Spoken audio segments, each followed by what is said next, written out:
Emotions ran high at a distribution committee public hearing last night in Newtown. Somebody has to step up and say, wait a second, let's stop a minute here and not expect them to advocate for themselves. Rob Acamunda runs a different fund, the My Sandy Hook Family Fund.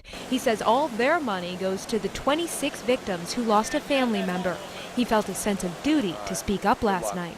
You deal with the grief every day, every minute of every day, and you're now put in a position to have to self-advocate. Right now, the Newtown Sandy Hook Community Foundation is breaking up the more than $11 million. About 70%, $7.7 million, has been awarded to the 40 families impacted. The rest goes to what's been dubbed long-term community needs. A father told the Attorney General that he lost trust in the foundation. As a board member, how does that feel, hearing that?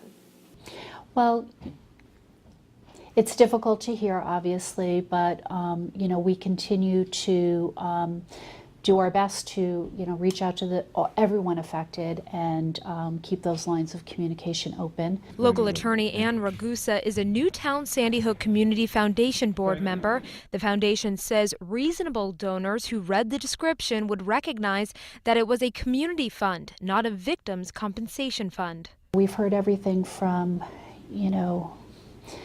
really nothing's ever going to compensate us to, everything should go to the families. And so ultimately, again, we had to go back to, what was the mission of the foundation. She says they had meetings with the families, community members, looked at what other tragedy communities have done, and considered donor intent, and tried to strike a balance between immediate need and long-term need. We're really looking at a marathon, not a sprint.